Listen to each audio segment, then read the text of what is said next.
Okay, but I'm going to talk about my book about life after death. That's what I meant. We're going a little serious here for a little bit. Because I talk at this also at ashrams all over the world. And they said it goes along perfectly with their teachings, with the Hindu religion. So I'm involved with a lot of different religions too, because it makes so much sense. But in my work, when you do the past life regressions, in order to do it correctly, you must take the person through the death experience. And a lot of hypnosis classes say, no, don't touch that, it's dangerous. It is not, because I've done thousands and thousands of people, and I've had them die in every way imaginable you could think of. And nobody's been harmed if you know what you're doing.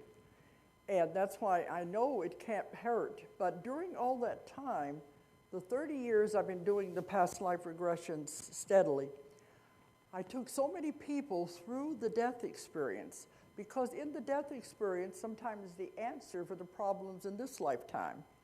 You know, phobias, allergies, you can see where that would come from, the way they died in the other life. But also medical things that are wrong with the body go back to the way they died in the other lifetime. So all of this is very important. So I found by taking hundreds of people back to the past lives and bringing them back through the death experience, they all described it the same way. They all said the same thing. So this is not near death. This is what I'm going to tell you about is what they described as real death, what really happens when you die and when you cross over. Because near death, you go so far. You have to come back. But this is what happens whenever you go all the way. And I usually give a longer lecture, so I'm going to try to stick to the main points, and then we'll see if you have any questions. Because I encompass just about everything you could possibly want to know in this subject. Okay, what I found out, well, people say this makes them to where they're not afraid anymore when they find these things out. And also they like to know if somebody has died, they want to know where they went. So these are important things to know about. Okay, when the person goes through the death experience and they're dying, they said the first thing, they feel very cold. Then the next instant, they're standing by the bed looking down at the body. It's that quick. They say it's just like getting up from one chair and sitting down in another chair. You just slide right out of the body. So they're standing next to the bed looking down at the body, and they'll say, gee, I didn't know I looked that bad. And believe me, the last thing they'd want to do is go back into that body. Usually it's sick or it's diseased and there's no hope of it ever getting well. They don't want to go back to it, because the next thing that comes into their mind is, hey, I'm out of there. I'm free. I can go anywhere I want. I can do anything I want. So that's what they want to do. They want to go on. They want to go home, really. It's the people who are left behind are the ones who grieve about it. They want them to stay with them.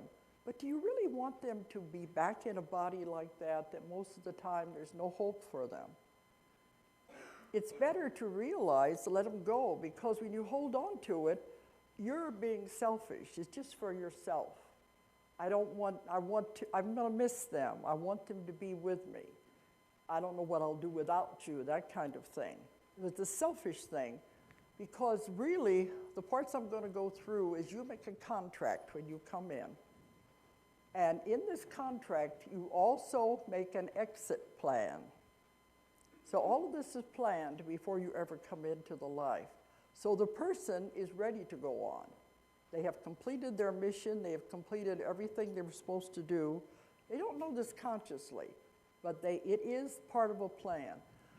So the person who is grieving doesn't understand that. It's time for them to go. They are going back home. And you have to continue with your life as part of your plan and your contract. Anyway, the first thing they say is, oh boy, I'm out of here. I'm going to get to leave. I can go home. And I've found you are never alone. This is one of the greatest fears people have. They think when they die they're going to be alone, going into the great unknown. That's not what happens. You are never alone. You're never alone when you're alive either, but you don't realize that. Because when you come into a lifetime, you have a guardian angel, if you want to call it that, a guardian angel or a guide that is assigned to you specifically. They have to be with you your entire lifetime. They have to take care of you. They have to be there for you. And they love to help you, but they can't interfere. They can only help if you ask for help.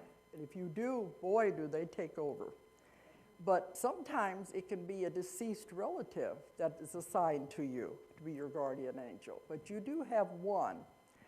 And if your life gets a little complicated, you may have more than one. You can have as many as 4, all taking care of different things.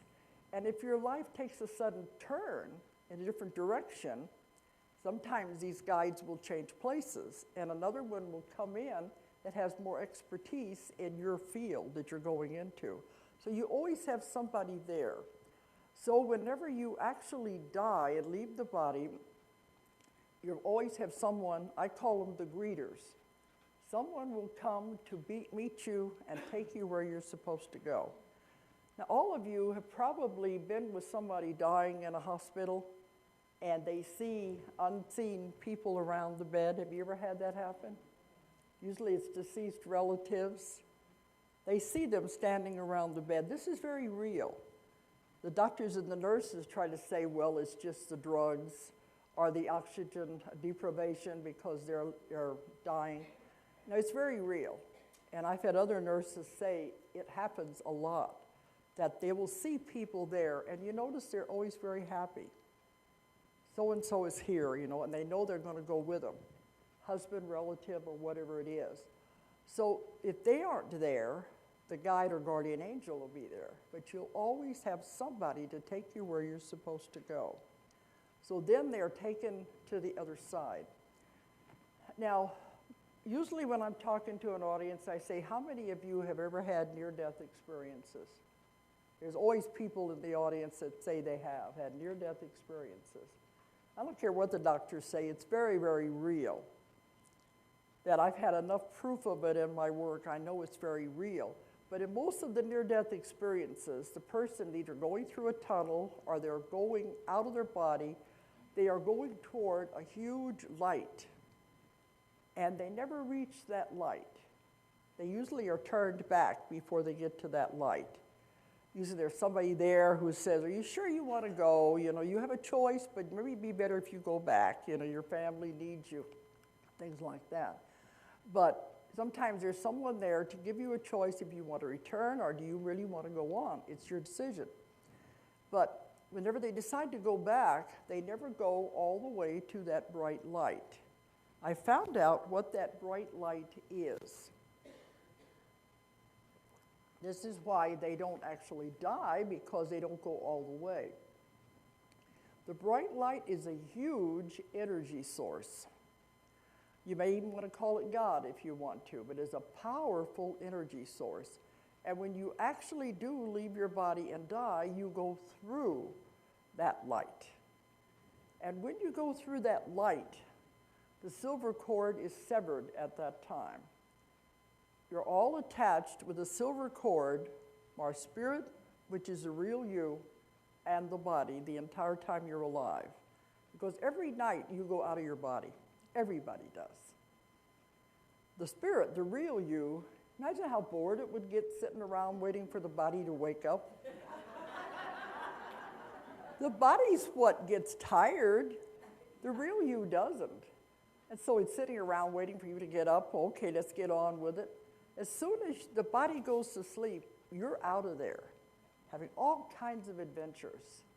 You're going to the spirit side, you're talking to your guides and your masters and getting instructions, or you're off anywhere you want to go in the world, seeing people, looking in on them, whatever you want to do, or you can go off to other planets, other dimensions. You do this every night, but you don't know it because, well, you're not supposed to know it for one thing, it'd be too confusing. But the only way you remember is if you have dreams of flying, our dreams of strange, unfamiliar places. So we're off having all these adventures every night. And in toward morning, when it's time to get back to the body, we are connected with the silver cord the whole time. You're reeled in, so to speak. They reel you back in to where you're back in the body again. Then the body has to wake up and you're ready to continue your daily work. So whenever you actually die, you go through this energy source. At that time, the silver cord is severed immediately by the energy. When that happens, you cannot return to the body again. That's the spark of life.